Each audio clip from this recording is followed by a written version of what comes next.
வணக்கம் அன்பர்களே, சிவிஎல்லின் சிந்தனை களத்திற்கு உங்களை மகிழ்வுடன் வரவேற்கின்றேன். நீங்கள் கொடுத்து வருகின்ற ஆதரவுக்கும் எங்களுக்கு தருகின்ற ஆலோசனைகளுக்கும் நன்றியை தெரிவித்துக் கொள்கின்றேன். பலரும் பல்வேறு கருத்துக்களை வழங்கி எங்களை ஊக்கப்படுத்துகிறீர்கள். அந்த ஊக்கத்திற்கு மிகப்பெரிய நன்றிகளை தெரிவித்து தொடர்ந்து இந்த பயணத்தில் பயணிக்க மேலும் எங்களுக்கு கை கொடுக்குமாறு அன்போடு கேட்டுக்கொள்கின்றேன். இன்றைக்கு ஒரு நல்ல செய்தியை நாம் பகிர்ந்து கொள்வோம். இது கிறிஸ்மஸ் காலம். கிறிஸ்மஸ் காலத்தில் எல்லாருக்கும் பகிர்ந்து கொடுக்கக்கூடிய ஒரு பழக்கத்தை வைத்திருக்கிறார்கள். கிஃப்ட்ஸ் நிறைய கொடுப்பாங்க. என்னென்னலாம் கிஃப்ட் கொடுக்கலாம் அப்படின்னு சொல்லிட்டு நிறைய பேர் யோசிச்சு வச்சிருப்போம். இன்றைக்கு ஒருத்தர் ஒரு கிஃப்ட் கொடுத்தாரு. அதை பற்றி நாம பார்ப்போம். ஒரு சர்ச்சில் ஒரு ஃபாதர், ஒரு பல நூறு குடும்பங்கள் அடங்கிய அந்த சர்ச்சுக்கு அவர் தான் தலைவர். அவர் என்ன பண்றாரு, தன்னுடைய சர்ச்சில் இருக்கக்கூடிய எல்லா மக்களையும் அறிந்து வைத்திருக்கிறார். அது மிகப்பெரிய ஒரு வேலை. எத்தனை குடும்பம் இருக்குதோ அத்தனை குடும்பத்தை பற்றியும் அவங்க தெரிஞ்சு வச்சிருக்கணும். தெரிஞ்சு வச்சிருந்தாதான் அவங்களுடைய தேவைகளை பற்றி அவர்கள் சிந்திக்க முடியும். இப்படி ஒரு ஃபாதர் அங்கே வேலை செஞ்சிட்டு இருக்கார். 2 ஆண்டுகள் கடந்து 3ஆம் ஆண்டில் அவர் இருந்திருக்கிறாரு. அவர் என்ன பண்றாரு, ஒரு நாள் தன்னுடைய கார்ல கொஞ்சம் தூரம் பயணமா போறார். ஒரு ஊருக்கு போறார். அப்ப போகும்பொழுது அவருடைய சர்ச்சில் இருந்து ஒரு 4-5 கிலோமீட்டர் தள்ளி போகும்பொழுது வழியில ஒருத்தரை பார்க்கிறார். என்னன்னா, ட்ரை சைக்கிள், இந்த 3 சக்கர சைக்கிள்ல இரும்பு பாரம் ஏற்றிக்கிட்டு ஒருத்தர் ரொம்ப கஷ்டப்பட்டு மிதிச்சுக்கிட்டு போயிட்டே இருக்கிறார். அவர் பார்த்தா அந்த சர்ச்சை சார்ந்தவர் போல இருக்கு, ஒரு குடும்பத்தை சார்ந்தவர் போல இருந்தது. கொஞ்சம் தூரம் போயிட்டு அந்த காரை நிப்பாட்டிட்டு அந்த நபர் வர்ற வரைக்கும் காத்திருக்கிறாரு.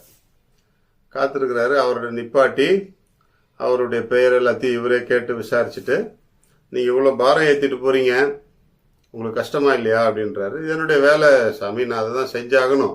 இதை செஞ்சாதான் என்னுடைய குடும்பத்தை நான் பாதுகாக்க முடியும் அப்படின்னு சொல்லிட்டு அவர் சொல்லார். விசாரிச்சு பார்த்துட்டு எல்லாத்தையும் கவனிச்சுட்டு, சரி நீங்க போங்க, நான் பாத்துக்கிறேன் அப்படின்னு சொல்லிட்டு அவர் கிளம்பி போயிடுறாரு. அவருக்கு ஒரு சந்தோஷம், ஃபாதர் நம்மள வழியில பார்த்து பேசிட்டாரே அப்படின்னு சொல்லிட்டு ஒரு மகிழ்ச்சியோட அவரும் வண்டியை மிதிச்சுட்டு போயிடுறாரு. இவர் ஊருக்கு போயிட்டு 2 நாள் கழிச்சு அந்த தனிப்பட்ட நபரை ஒரு மாலை நேரத்தில் கூப்பிடுறாரு. வழியில பார்த்தா அந்த வண்டி ஓட்டிட்டு போனவரை கூப்பிடுறாரு. கூப்பிட்டு அவர் கையில காசு கொடுத்து, நீங்க ஓட்டிட்டு போன வண்டி ரொம்ப சிதிலமாயிருந்துச்சு, அதில் அவ்வளோ பாரத்தை வச்சு பாதியில் எங்கிட்ட நின்று போச்சுன்னா நீங்கள் ரொம்ப கஷ்டப்படுவீங்க இல்லையா, இந்த காசை வச்சுக்கிட்டு புது வண்டி ஒன்று தயார் பண்ணி கிறிஸ்மஸ்க்கு முன்னாடி என்கிட்ட கொண்டு காட்டிட்டு போயிடணும் அப்படின்னு சொல்லிட்டு விட்டுறாரு. அந்த மனிதருக்கு ஒன்றும் புரியல. நம்ம வேலையை செஞ்சுக்கிட்டு இருக்கிறோம், இவர் நம்மளை பார்த்து கூப்பிட்டு காசு கொடுக்குறாரு சொல்லிட்டு அவருக்கு ரொம்ப மகிழ்ச்சி. உண்மையிலே அவருக்கு ஒரு பெரிய கிறிஸ்மஸ் கிஃப்ட்.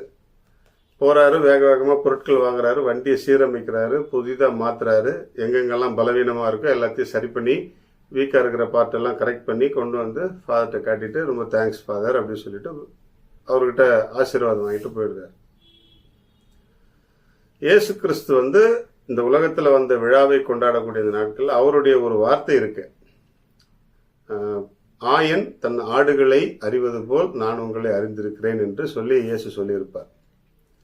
இது யாருக்கு பொருந்தும் அப்படின்னு சொன்னா, ஒவ்வொரு தலைவருக்கும் பொருந்தும். அவங்க குடும்ப தலைவரா இருக்கலாம், சமூக தலைவரா இருக்கலாம், நாட்டு தலைவரா இருக்கலாம், இல்ல இந்த மாதிரி சர்ச்சு பொறுப்பா இருக்கக்கூடிய ஃபாதருங்களா இருக்கலாம். ஏன்னா அவங்களையும் நாம் ஆயர்களா தான் பார்க்கிறோம். ஆயன் தன் ஆடுகளை அறிவதை போல் நான் உங்களை அறிந்திருக்கிறேன் அப்படின்னு சொல்றாங்க. இந்த ஃபாதரும் அந்த நபரை அறிந்து அவருடைய தேவை என்ன என்பதை யாருக்கும் தெரியாது. அவர் பாட்டு அலுவலகத்துல கூப்பிட்டு செஞ்சுட்டு போயிட்டார். இது எனக்கு எப்படி தெரியும்னு கேட்டீங்கன்னா, அந்த பலன் பெற்ற மனிதர் தன்னுடைய கண்ணீரோடு என்னிடம் பகிர்ந்து கொண்ட ஒரு பெரிய உண்மை இது. இதை நான் அந்த ஃபாதருடைய நினைவு நாள் வரும்பொழுதெல்லாம், அவருக்கு உயிரோடு இல்லை, அவர் நினைவு நாள் வரும்பொழுதெல்லாம் இதை நினைவு கூர்ந்து அவருக்காக ப்ரேயர் பண்ணிக்குவேன். அந்த ஃபாதருடைய பெயரும் சொல்லிடுறேன் நான், ஃபாதர் இனிகோ, ஃபாதர் இக்னேஷியஸ் அப்படின்னு சொல்லுவாங்க. நம்ம சென்னை டயசிஸ்ல ஒர்க் பண்ண ஒரு ஃபாதர், மிக சிறப்பான ஒரு மனிதர். யாருக்கு என்ன தேவை என்பதை உணர்ந்து அவர் எப்படி செய்வார்னு யாருக்கு தெரியாது, செஞ்சிடுவார்.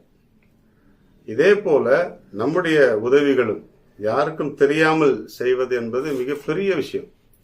யாருக்கு என்ன தேவை என்பதை அறிந்து செய்வதுதான் தெய்வீக குணம். அந்த தெய்வீக குணத்தை நாமும் பெற்றுக்கொண்டு இந்த கிறிஸ்துமஸ் நாட்களில் பகிர்வுடன் பலரையும் மகிழ்வித்து வாழ உங்கள் அன்போடு வாழ்த்துகிறேன். வாழ்க மகிழ்வுடன்.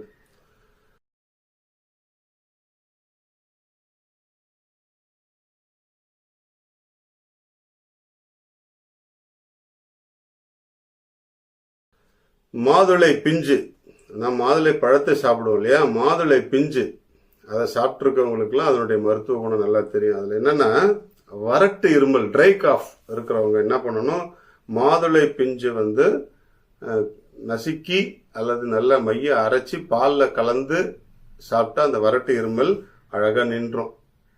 அதே போல மலத்தில் ரத்தம் வரும், மோஷன் போகும்போது பிளட்டு கலந்து வரும். அதனுடைய தாக்கத்தை குறைப்பதற்கும் இந்த மாதுளை பிஞ்சு மிக மிக அருமையான ஒரு மருந்தாக செயல்படுகிறது. இதனை நாம் தேவைப்படும் போது எடுத்துக்கொண்டு வாழ்க்கையை மகிழ்வுடன் பிரச்சனையின்றி வாழ்வோம். நன்றி.